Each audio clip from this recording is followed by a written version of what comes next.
Boa tarde, povo de Deus. Eu quero convidar você que está neste momento chegando na tua casa, aí no Brasil, qualquer parte deste planeta.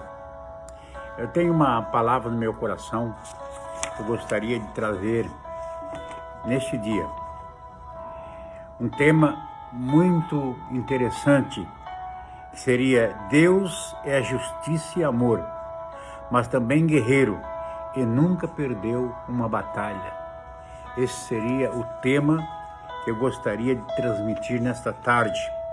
E o texto que eu quero ler está no livro de Josué, capítulo 5, versículo 13 e 14, que diz assim: E sucedeu que Josué, estando perto de Jericó, levantou seus olhos e olhou, e eis que se em pé diante dele um homem que tinha na mão uma espada nua. E chegou-se a Josué a ele e disse-lhe: És tu dos nossos ou um dos nossos inimigos? Ele disse: Não, mas eu venho agora como príncipe do exército do Senhor. Que coisa maravilhosa esse texto, aonde queremos falar de uma das maiores batalhas humanamente travada em terra por um general. Foi a tomada de Jericó. No momento de Israel vinha fragilizada do Egito para tomar Jericó.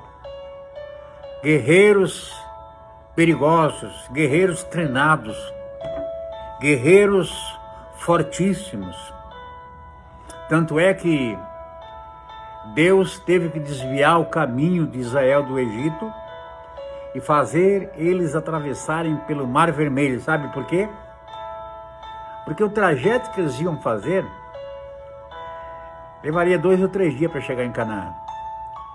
Mas esse desvio que Deus fez ao atravessar o Mar Vermelho, exatamente para evitar o confronto com nações guerreiras, com nações perigosas. E o povo recém estava saindo do Egito, o povo ainda não confiava em Deus. O povo ainda estava com muita dúvida no coração, e Deus, sabendo disso, desviou o caminho deles. E agora, na entrada de Canaã, a Bíblia diz que o próprio Josué estava temeroso. Apesar de ele ter visto muitas maravilhas, Deus abriu o Mar Vermelho através de Moisés.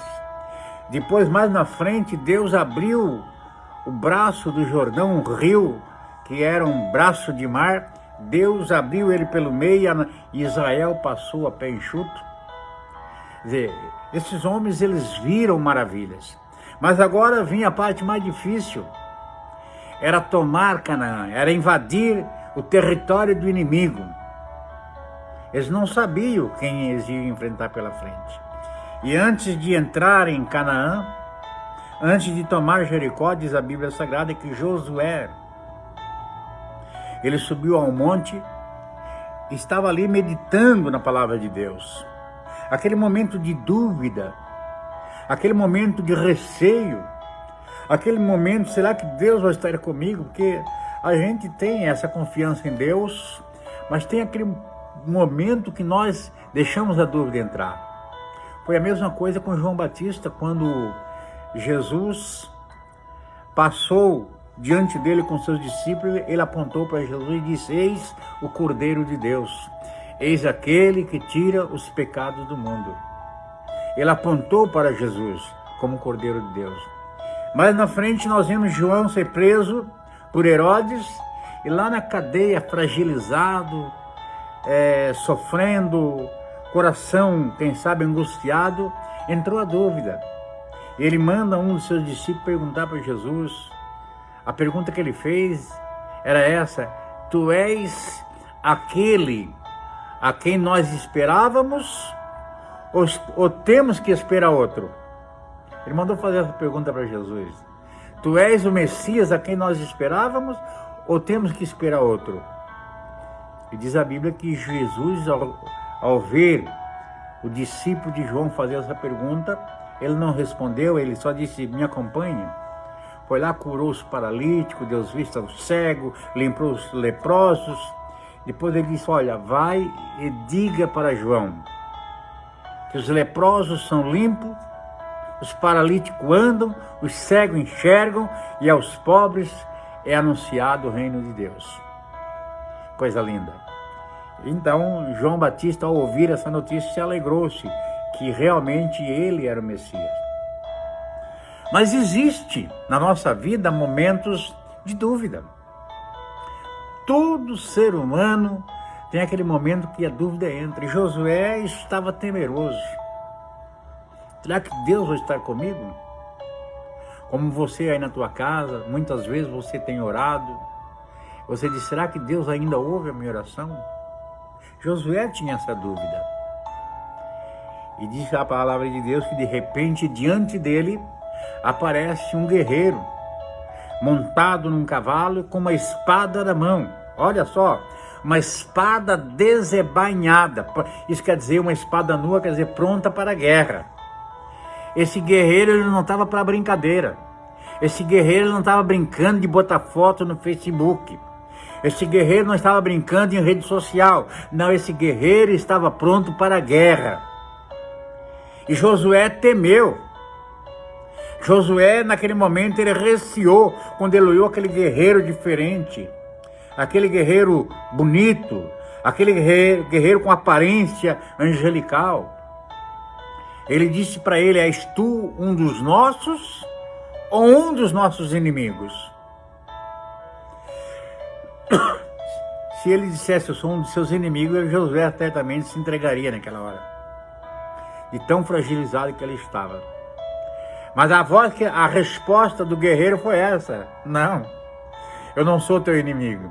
Eu sou príncipe do exército do Senhor. Coisa linda. O próprio Jesus Cristo ainda era o Verbo. Jesus ainda estava na sua divindade celestial. Ainda como Deus, como o Criador dos céus e da terra, ao lado do Pai e do Espírito Santo, ele veio agora como guerreiro, porque Deus é guerreiro. Ele disse, não, eu sou o príncipe do exército do Senhor, e eu vim para lutar ao teu lado.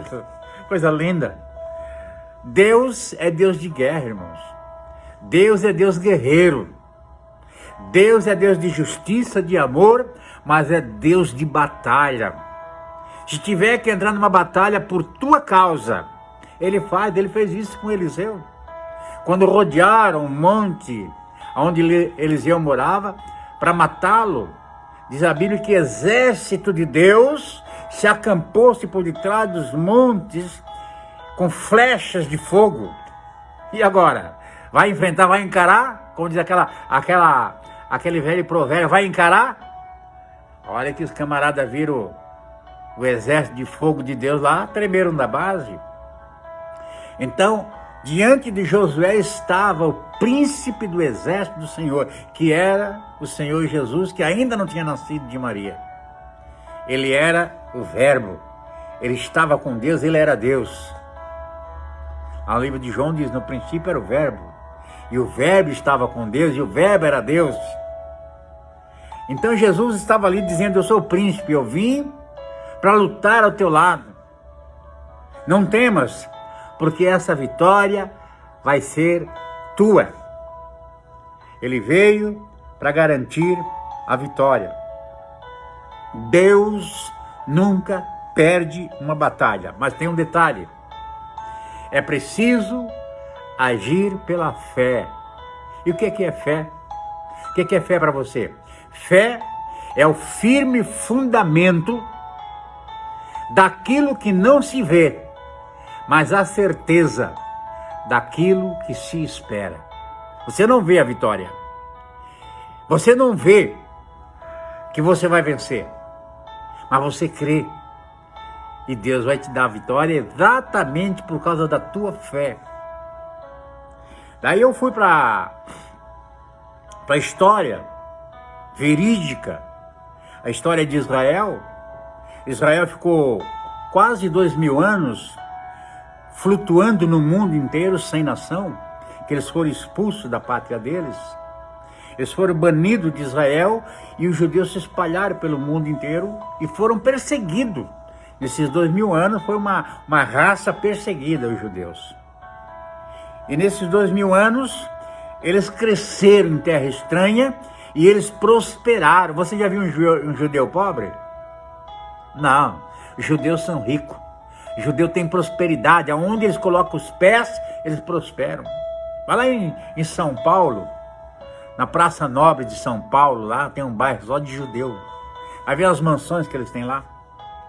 Vem aqui nos Estados Unidos, no centro de Boston, você vai ver ali uma região ali só de judeus. Ali eles têm catedral, eles têm mesquita toda ornamentada. Eles têm mansões, eles têm casas, comércio alugados. É uma raça, é um povo que prospera aonde eles vão. E quando foi em 1948, eles voltaram para a Palestina, parte dos judeus, voltaram para estabelecer a nação deles de volta, a requerer aquilo que era deles. Eles estavam perdidos há 2000 anos no mundo. Então eles voltaram para a Palestina. E lá na Palestina, depois de muita tentativa, a ONU conseguiu marcar uma assembleia para discutir a volta de judeus para a Palestina. E o Brasil tem parte nessa benção, porque quem era o presidente da assembleia que estava nesse dia discutindo a volta de judeus para a Palestina era Oswaldo Aranha. O Brasil tem parte nessa benção, porque uma das assembleias mais abençoadas historicamente foi essa, que era desejo de Deus, que judeus voltassem para a Palestina, e ele diz: abençoarei os que te abençoares, e amaldiçoarei os que te amaldiçoares. É a promessa de Abraão que Deus fez. Eu te abençoarei aqueles que te abençoarem. O Brasil hoje está sendo abençoado, irmãos, apesar de toda a crise que nós temos no Brasil, mas o Brasil é uma terra abençoada. Porque nós temos a bênção de Abraão sobre nós. Porque a bênção da volta dos judeus à Palestina, o Brasil votou a favor. E Oswaldo Aranha estava lá para assinar a Carta Magna que dava direito para os judeus voltarem para a Palestina. Nós temos essa bênção. Só que foi uma festa, na época não tinha televisão ainda, quando foi aprovado a volta dos judeus à Palestina. E a história diz que naquela época era só rádios, e rádios às vezes com muita dificuldade devido à frequência baixa. Então a maioria dos judeus em países estrangeiros ouvindo pela rádio, para eles era uma notícia importante, era como o Brasil ser campeão da Copa do Mundo, eles estavam ali atentos. E quando foi decretado que disse, saiu o gol aos 47 minutos, vamos dizer assim, que a notícia explodiu, os jornais noticiários, judeus estão garantindo a volta para a Palestina. A festa no mundo inteiro, aonde havia judeu no mundo inteiro, eles festejaram. Só que ali começou o grande sofrimento deles. Quando eles voltaram para a Palestina, eles foram um povo rejeitado pelas nações árabes. Começaram a ser perseguidos. Havia poucos judeus na época, na Palestina. Porque no mundo inteiro eles tinham receio de voltar. Eles tinham medo. Então, houve muitas guerras, de 48 a 67, houve muitas guerras entre Síria, Egito com Israel. Aqueles países árabes começaram a perseguir.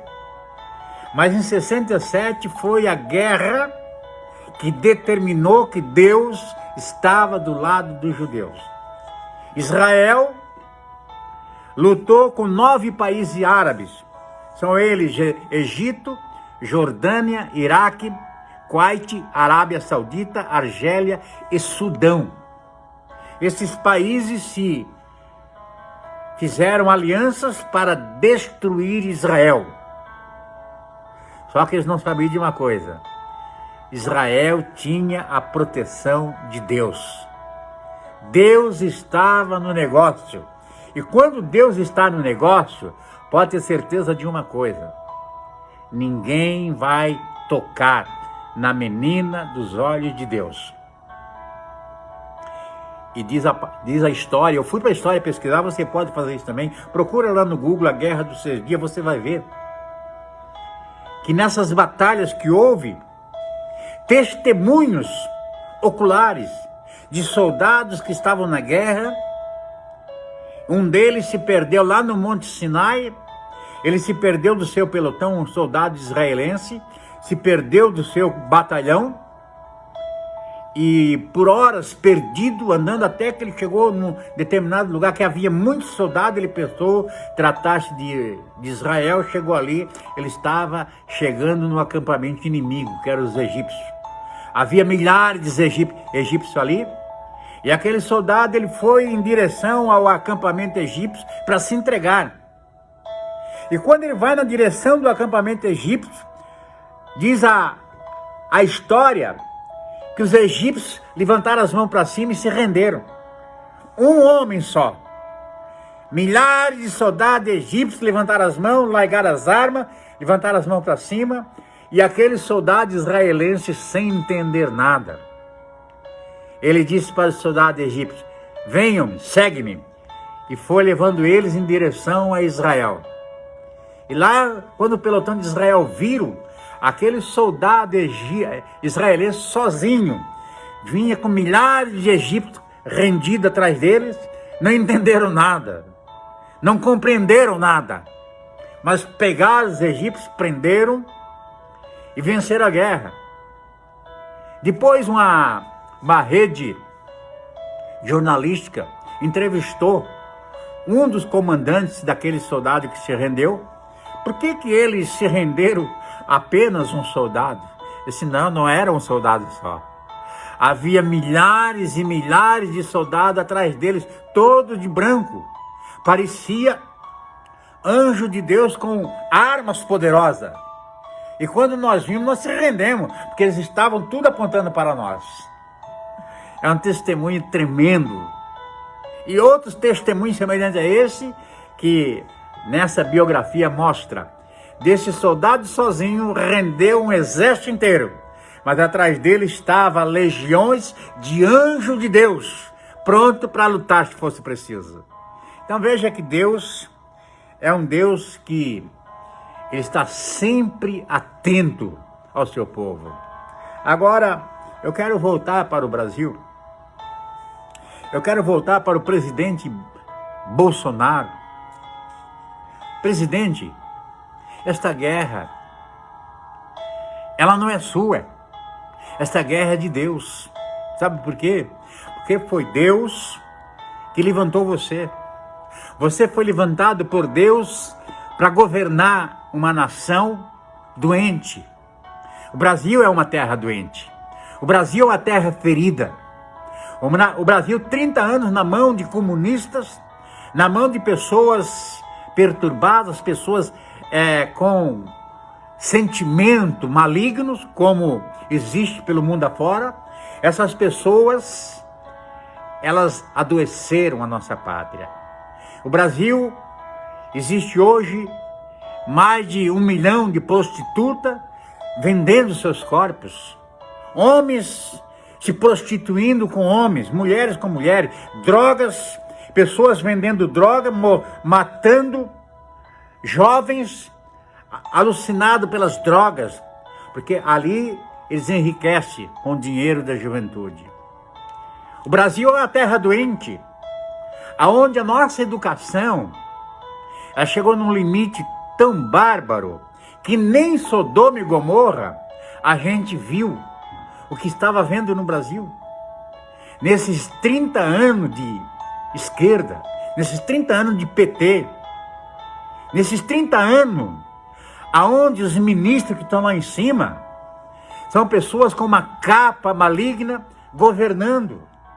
Daí eu me volto para Salomão quando ele disse, eu vi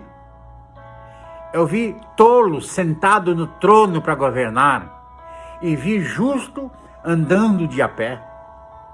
Ora, o Brasil é uma terra ferida, uma terra doente, e Deus levantou você, presidente. Deus levantou você para governar, para sarar esta nação. E para sarar a nação não é só com negócio, não. Não é só com conversinha, com pessoas que não merecem respeito. Eu acho que está na hora do presidente bater de frente e dizer, o Brasil é do Senhor Jesus. Então vamos à luta agora. É hora de botar para fora todos aqueles que são contra a nação brasileira. É hora de ir para a guerra. Deus já provou que está com você, presidente. O povo está na rua. A nação está clamando. O povo está clamando por uma atitude de fé. A atitude de fé, muitas vezes, nós temos que renunciar a alguma coisa nossa. Renunciar ao nosso comodismo. Renunciar, muitas vezes, à vida boa que nós temos e partir para a luta. Ora, nós estamos ouvindo pela televisão, nós estamos ouvindo pelo rádio, nós estamos ouvindo pelas redes sociais que está chegando no Brasil uma praga de gafanhoto que está vindo da Argentina. E essa praga de gafanhoto, por onde ela passa, ela vai devorando tudo. E não é apenas 1.000, 2.000, 2.007, é milhões. E por onde eles passam, eles vão destruindo tudo. Nós estamos ouvindo pela rádio, pela notícia, que este coronavírus está matando milhares e milhares, mas estamos ouvindo também que é mentira. Quem está matando milhares e milhares são os governadores. São políticos interesseiros. Pessoas que querem afundar o Brasil. Aí eu me volto para a Bíblia. 2 Crônicas 7,14 diz assim: se eu enviar a peste sobre o meu povo, olha o que Deus está falando. Se eu enviar a peste sobre o meu povo, se eu enviar a doença, a enfermidade, e o meu povo que chama pelo meu nome, se eu enviar o gafanhoto, e que o gafanhoto venha destruir a terra, se eu enviar essas pragas, não haver mais saída. Olhar para um lado não tem saída, olha para o outro não tem saída.